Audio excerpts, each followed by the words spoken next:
Have you ever felt a place calling to you, its voice faint but insistent, like a whisper threading through your thoughts? That's how it began for me. I had been photographing forests for years, chasing beauty in the untouched wild. But this was different. My name is Cale Linder, and I'm here to tell you about a forest that should not exist. Its name is whispered in forgotten tongues, and its shadows hide truths older than time itself. But be warned, hearing this story may leave you with more than unease. It may leave you with questions, and a pull to seek the forest for yourself. Before we dive into this chilling tale, make sure you subscribe to Nightmare Chronicles. Activate the bell icon and stay with me, because what you're about to hear isn't just a story, it's a warning. And if you're still here, remember, the forest doesn't just call, it chooses. Will it choose you? I first heard of the Enchanted Forest in whispers from locals while on assignment in a remote village. Their warnings sounded more like folklore at first. A forest where time stops, where paths twist endlessly, and where travelers vanish without a trace. But their eyes told a different story, wide, trembling, and filled with something I couldn't quite place. Fear, yes, but also dread, as though simply speaking of the place would summon its attention. One man, old and weathered, clutched my arm as I was leaving and hissed, "The forest watches." It remembers, and it never forgets. His grip burned like ice, his words like nails driven into my skull. That night, I dreamed of the forest for the first time. It was unlike any forest I'd seen before. The trees towered endlessly, their canopies interwoven so tightly that no sunlight broke through. Yet the forest wasn't dark, it glowed faintly, its light cold and unnatural, emanating from the bark of the trees themselves.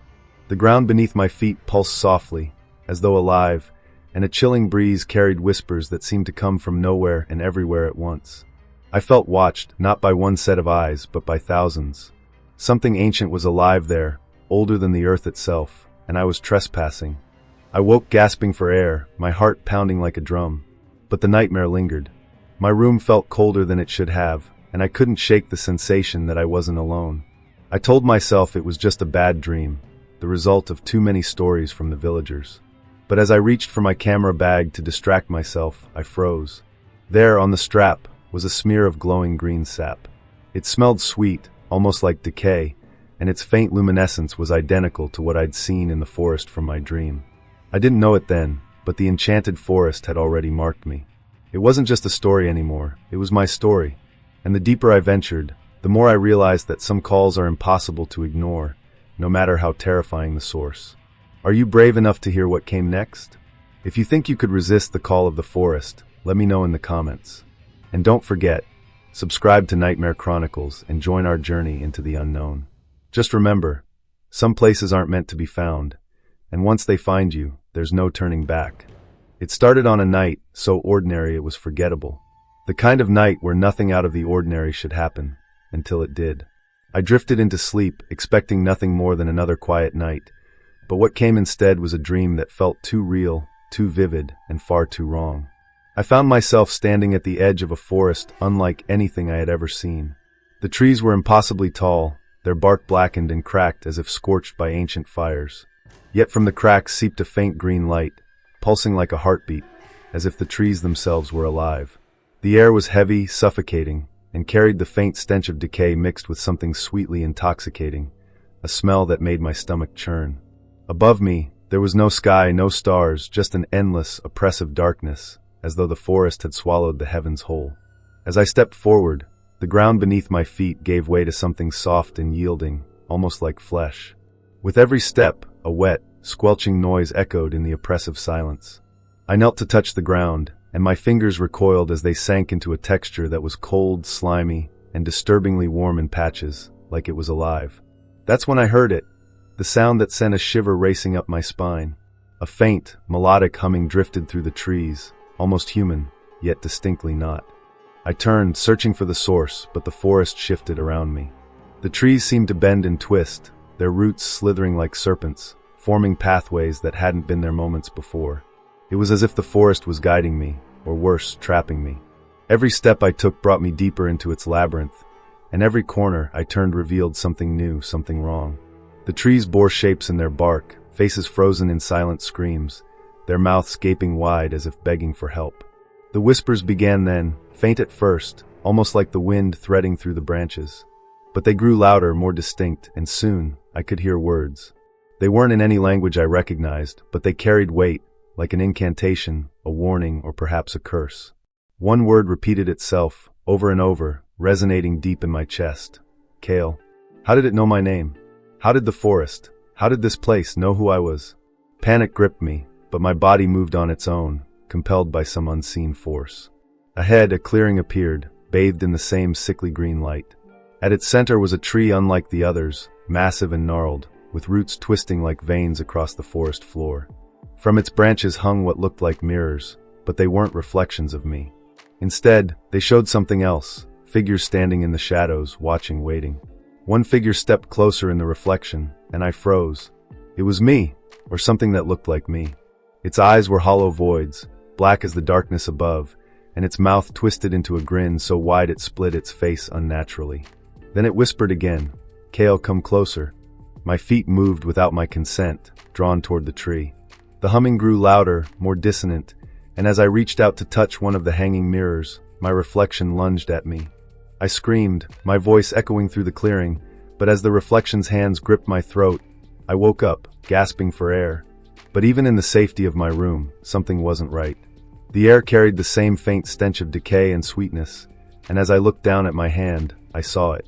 A faint smear of green sap, glowing faintly, just like in the dream. That's when I realized it wasn't just a dream. It was something else. Something alive. The morning after that dream, I couldn't shake the feeling of being watched. It clung to me like a second shadow, lurking just out of sight but impossible to ignore. As the day stretched on, the details of the dream refused to fade. In fact, they sharpened, as if the forest wanted me to remember every sound, every scent, every horrifying detail.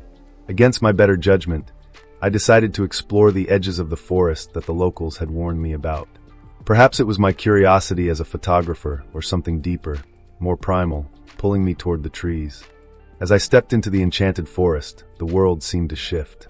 The air was unnaturally still, and the usual forest sounds, birdsong, rustling leaves, distant animals, were conspicuously absent. Instead, there was a deafening silence, so complete that my own breathing felt intrusive. The trees stood like sentinels, their twisted branches forming grotesque shapes against the faint glow of an eternal twilight that hung over the forest. It felt as if the sun refused to fully rise or set, leaving the place trapped in a liminal state between night and day. The deeper I ventured, the stranger things became. The path I thought I was following seemed to twist and loop back on itself, and landmarks I could have sworn I passed moments ago appeared ahead of me, as if mocking my attempts to navigate. Objects shifted position when I wasn't looking. A moss-covered rock that had been on my left now sat to my right. A fallen tree that should have been behind me was suddenly in front of me. At first, I chalked it up to my mind playing tricks on me, but the occurrences became too deliberate, too precise, to be mere coincidence. And then there were the shadows. They moved in ways that defied logic, slithering across the ground and up the trees, independent of any light source. At first, I dismissed them as tricks of the dim light filtering through the canopy, but when one of them shifted toward me, stretching unnaturally long and thin, I froze. It wasn't my shadow. It wasn't anyone's shadow. It moved with purpose, circling me slowly before disappearing into the trees. The whispers began soon after. Faint, like the forest itself was exhaling secrets. They were unintelligible at first, a low hum that blended with the silence. But as I pressed forward, they grew clearer, their tone urgent and pleading. I couldn't make out the words, but the sound chilled me to my core. It wasn't just one voice. It was many, overlapping and weaving together into a symphony of despair. And then I saw it. In the distance, through the thick fog that had begun to creep in, was a faint light. It flickered weakly, like a candle fighting against the wind. My instincts screamed at me to turn back, to run, but my legs moved of their own accord. I followed the light, my footsteps unnaturally loud against the forest floor, where each step felt like I was disturbing something sacred. As I drew closer, I realized the light was coming from a door, a single wooden door, standing impossibly in the middle of the forest with no walls to support it. It was slightly ajar, a faint golden glow spilling out from the crack. The door was carved with intricate patterns, symbols that felt both ancient and wrong, as if they were never meant to be seen by human eyes. My heart pounded as I reached out to touch it, my fingers trembling. Before I could push the door open, a sound erupted behind me, a guttural, inhuman growl that froze the blood in my veins. I whipped around, but there was nothing there. The forest stood still, the shadows lurking just beyond my vision. And yet, I felt it. Something was there, watching, waiting. My instincts screamed for me to flee, but the pull of the door was stronger, an almost magnetic force urging me to step through. I took a deep breath and pushed the door open, the creaking sound echoing through the oppressive silence. What lay beyond the threshold defied explanation. It wasn't just another part of the forest. It was something entirely different, a place where the rules of reality seemed to unravel. The ground shimmered as though it were made of liquid glass, and shapes moved within the trees, things that didn't belong in this world.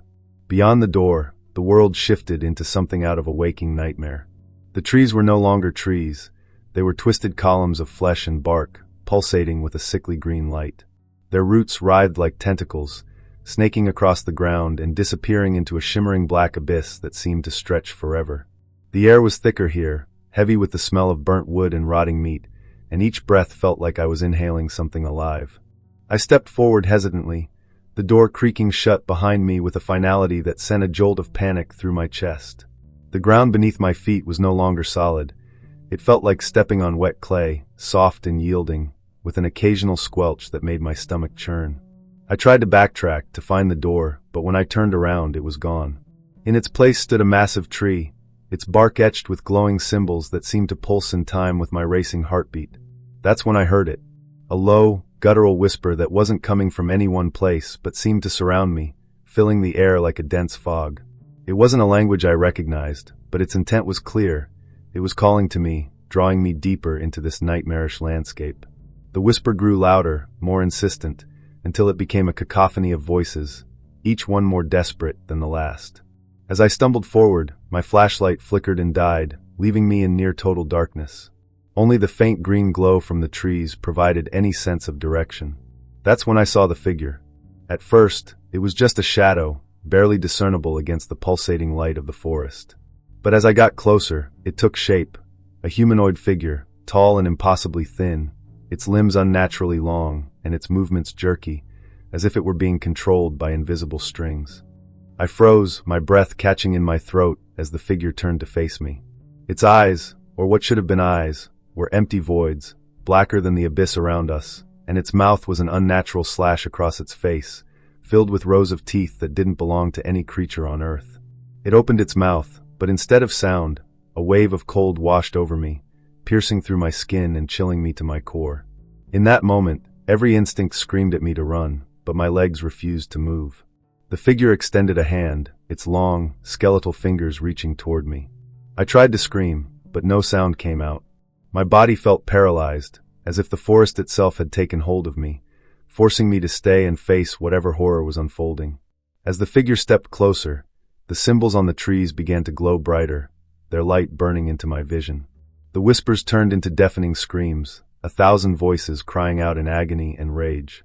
My mind felt like it was splintering under the weight of the noise, and just when I thought I couldn't take it anymore, the figure spoke. Its voice was not a sound but a feeling, a vibration that reverberated through my skull. "You don't belong here," it said, the words cutting through the chaos like a blade. "And yet, you are chosen." Before I could process what it meant, the ground beneath me gave way. I was falling, tumbling through darkness, the screams fading into silence as the green glow of the forest disappeared. When I finally hit the ground, it wasn't the soft, yielding earth of the forest, it was my bedroom floor. I woke up gasping for air, drenched in sweat, my body trembling uncontrollably. But something was wrong. The symbols from the trees, those glowing ancient patterns, were now etched into my arms, faint but unmistakable. They pulsed faintly in the dark, their light casting eerie shadows across the walls of my room. I wanted to believe it was just a nightmare, a figment of my imagination twisted by fear. But the symbols were real, and the faint stench of decay still lingered in the air. I wasn't alone. The forest had followed me back. What would you do if the nightmare didn't end when you woke up? Would you face the truth or run from it? Let me know in the comments below. And if this story has sent chills down your spine, hit the like button and subscribe to Nightmare Chronicles. Because sometimes, waking up is just the beginning of the nightmare. The morning after the nightmare, I sat in my kitchen, staring blankly at the steaming cup of coffee in my hands. The room felt colder than it should have, and the silence seemed heavier, as though the house itself was holding its breath. The glowing symbols on my arms had faded to faint scars, but they still pulsed lightly under my skin, as if alive. No amount of scrubbing or denial could make them disappear. Desperate for answers, I turned to the internet, typing keywords like forest, disappearances, and symbols glowing on skin. Most results were laughable, urban legends, and cheap horror fiction. But one link caught my eye, buried deep in the search results: the Enchanted Forest, myths and unexplained phenomena. The article detailed the exact forest I had entered in my dreams. The descriptions matched perfectly: the towering trees, the green glow, the oppressive silence. And then there was the chilling part: stories of people who claimed to have entered the forest in their dreams and never fully returned to reality. One story struck me. A man named Elias had reported waking up with the same symbols etched into his body after dreaming of the forest. He described feelings of being watched, strange whispers that followed him, and an overwhelming sense that the forest wasn't finished with him yet. Elias had disappeared 3 months later, leaving behind only a journal filled with drawings of the symbols. The journal had been found near the forest's edge, along with an empty tent. Determined to learn more, I dug deeper. Old local news articles spoke of hikers vanishing near the forest, their belongings found in eerie arrangements as though someone, or something, had placed them deliberately. The accounts grew more disturbing: a woman who claimed to have been chased by shadows, a hunter who returned babbling incoherently about a tree with a face that moved. None of them had any connection to each other, yet they all described the same forest. But the most chilling discovery came when I looked through my own photographs. My camera bag had been untouched since the nightmare, yet the images on my memory card told a different story. Among the usual shots of the village and surrounding wilderness were pictures I didn't remember taking. Photos of the forest from my dream, its glowing trees, the grotesque shapes carved into their bark, and even the door standing impossibly in the middle of the clearing. The final image sent ice through my veins, a close-up of my face, pale and terrified, with the shadowy figure from the dream standing right behind me. I felt the walls of reality crumbling. How could this be possible? The dream had been too vivid, yes, but it wasn't supposed to follow me here. The symbols on my skin, the photos, the lingering stench of decay in the air, it all pointed to one inescapable truth. The forest wasn't just a figment of my imagination. It was real, and it had crossed into my world. Seeking validation, I contacted local historians and folklore enthusiasts, hoping someone could offer a logical explanation. Most brushed me off, but one woman, an elderly folklorist named Mira, agreed to meet. When I showed her the symbols on my arms, she visibly recoiled. Her voice trembled as she explained their meaning. They were ancient markings, warnings left by a forgotten civilization that believed the forest was a gateway. Not to another world, but to something darker, something alive, malevolent, and hungry. Mira showed me an old map, faded and torn, with a crude drawing of the forest. "This place isn't just cursed," she whispered, her eyes darting around the room as if afraid we were being watched. "It's sentient. It chooses who it lets in and who it lets out." She leaned in closer, her voice barely audible. "If it marked you, it means you've been chosen for something. And once the forest chooses, it never lets go." Her words haunted me as I left. The whispers returned that night, louder and more insistent. When I looked in the mirror, I swore I saw shadows flickering behind me, moving even though there was no light to cast them. The forest wasn't just calling to me, it was invading my reality. The forest was no longer just a place in my dreams, it had become an obsession. Every waking moment was consumed by its images, its whispers, and the gnawing sense that I was being pulled towards something inevitable. The glowing symbols on my arms now seemed to pulse faintly at night, as if reacting to the whispers that had grown louder and more distinct. They no longer spoke in a language I couldn't understand. They were calling my name, their voices overlapping, pleading, commanding. I couldn't ignore it any longer. Armed with my camera, a flashlight, and a growing sense of dread, I made the decision to return to the forest, this time for real. The locals' warnings echoed in my mind as I approached its edge, but the pull was stronger than my fear. The forest seemed to sense my arrival. The air grew colder, heavier, and the faint smell of decay mixed with sweetness returned, making me gag. My flashlight flickered as I crossed the threshold, the boundary between the ordinary world and something far darker. The moment I stepped inside, the silence was absolute. The usual sounds of a forest, chirping birds, rustling leaves, the distant hum of life, were absent. The trees stood like ancient sentinels, their twisted forms looming over me, and the faint green glow from their bark cast unnatural shadows that seemed to stretch and shift of their own accord. My footsteps felt loud against the spongy, moss-covered ground, but even they seemed muted, swallowed by the oppressive atmosphere. As I ventured deeper, the terrain became unfamiliar, even though I had studied maps of the area extensively. The paths twisted in impossible ways, and landmarks seemed to appear and disappear, defying logic. My compass spun erratically, and my watch stopped altogether. It was as if the forest itself was bending reality, trapping me in a labyrinth of its own design. It wasn't long before I encountered someone, or rather something. A figure emerged from the mist, and for a moment, I thought it was another person. Relief flooded through me, but it was short-lived. As the figure drew closer, I saw its face, or the lack of one. Its head was featureless, smooth like polished stone, and its movements were jerky, unnatural, as though it were being pulled by invisible strings. It stopped several feet away, tilting its head as if studying me, before vanishing into the trees without a sound. I stumbled backward, my heart pounding. The air grew colder still, and the whispers returned, louder and more insistent. They weren't just calling my name anymore. They were warning me, taunting me, luring me deeper. The symbols on my arms began to burn, the faint glow intensifying until it lit up the darkness around me. It was as if the forest was branding me, marking me as its own. That's when I met her, Elena. She appeared out of the shadows, her face pale and her eyes wide with fear. She looked as though she hadn't slept in days, her clothes torn and dirty. "You shouldn't have come," she whispered, her voice trembling. She told me she had been trapped here for weeks, drawn by the same dreams and whispers. She showed me her arms, where the same glowing symbols pulsed faintly beneath her skin. "It chooses us," she said, her voice barely audible. "We're part of it now." She told me of her own experiences in the forest, the shadows that moved on their own, the figures that watched from the trees, and the constant feeling of being hunted. But she also spoke of the door, the same door I had seen in my dream. "It's not just a door," she said, her voice breaking.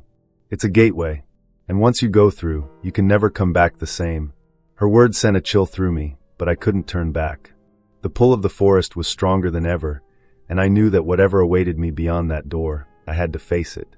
As we pressed on together, the forest seemed to close in around us.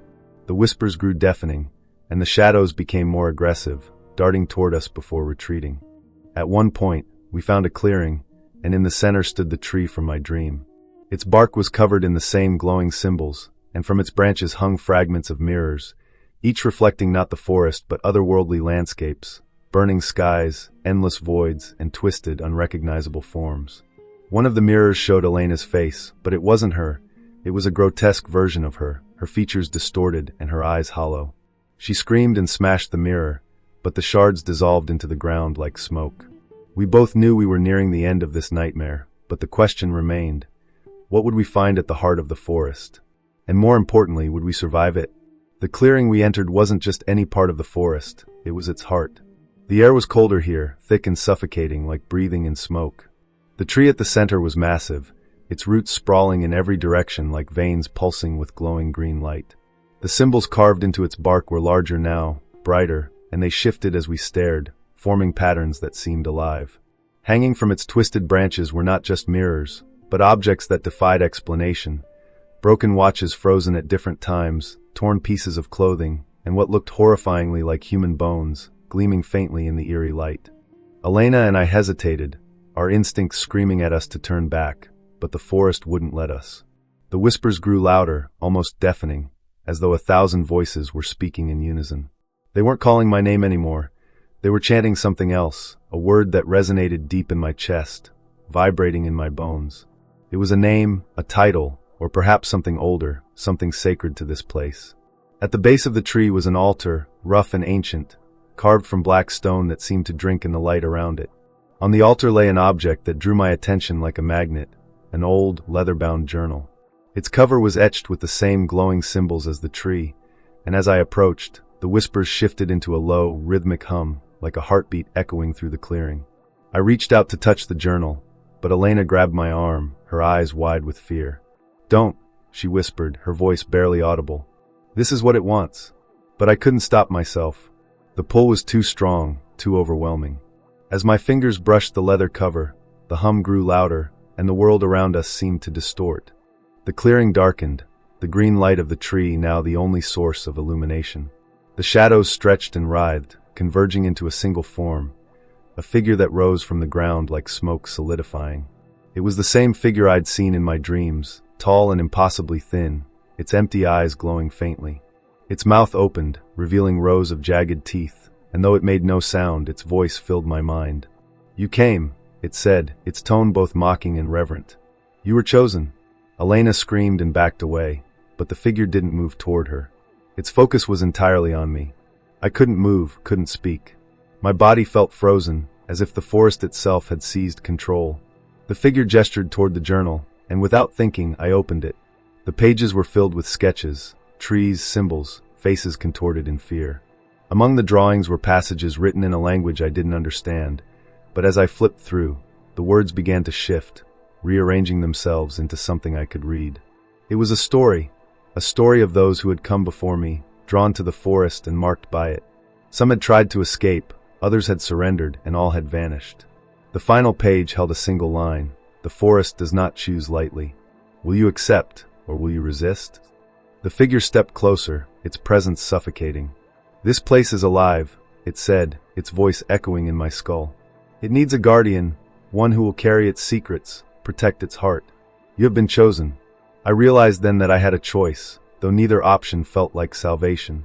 I could take the figure's place, become part of the forest and its dark purpose, or I could resist, and face whatever punishment the forest deemed fit. Elena's voice broke through my thoughts, shouting my name, but it was distant, as though she were miles away. The figure extended its hand, and in its palm was a symbol, glowing faintly, the same one that had appeared on my arms. "Choose," it said, its tone heavy with finality.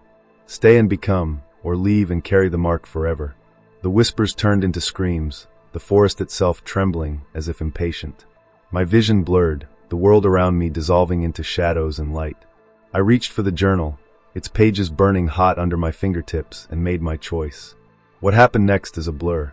I remember the ground shaking, the figure's eyes flaring with a light so bright it seared into my mind, and Elena's screams fading into silence. When I woke up, I was lying in a hospital bed, the symbols on my arms faint but still visible, their glow now dormant. The doctor said I had been found near the edge of the forest, unconscious, with no explanation for how I got there.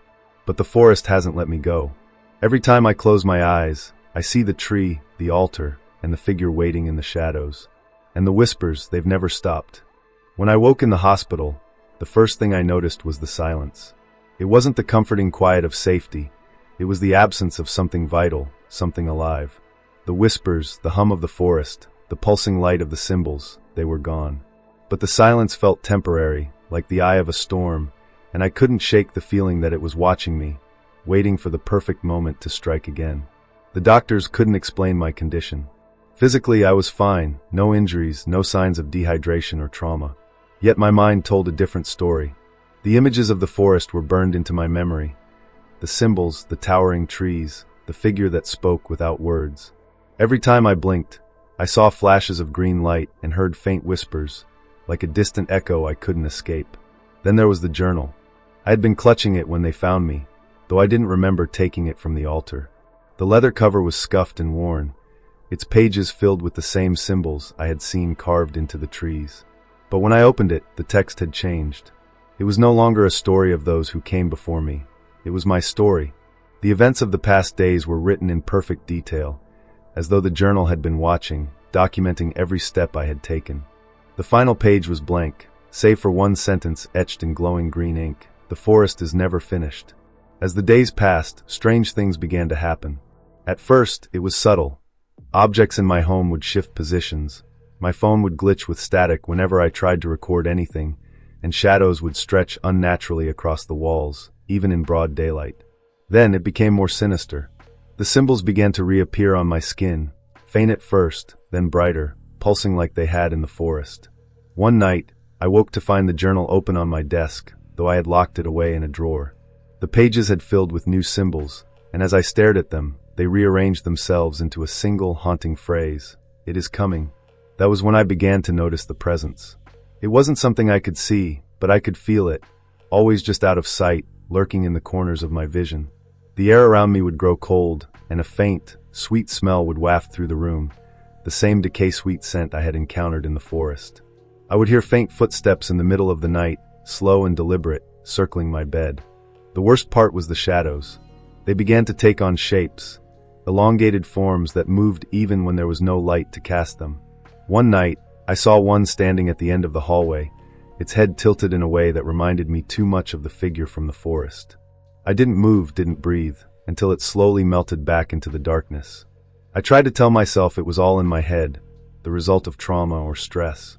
But the signs were undeniable. The forest hadn't let me go, it had followed me. Or worse, I had brought it with me. The journal sits on my desk now, unopened, but I feel its pull every time I walk past it. I know it's waiting for me, just like the forest is. And the symbols, those cursed marks, they've started to appear in places outside my body. On the walls of my home, faintly glowing in the dark. On my reflection in the mirror, staring back at me with a silent accusation. And sometimes, I see them on strangers in the street, etched faintly into their skin. Am I losing my mind? Or has the forest already claimed more than just me? The question gnaws at me, night and day, as the whispers grow louder and the shadows creep closer. Whatever choice I made in that clearing, whatever deal I struck, it's far from over. And now, as you finish this story, look around you. Are you alone? Have you noticed anything unusual? A shadow where it shouldn't be? A faint whisper when no one is speaking? If you've made it this far, the forest knows you now. Share your thoughts in the comments. What do you think the journal's final message means?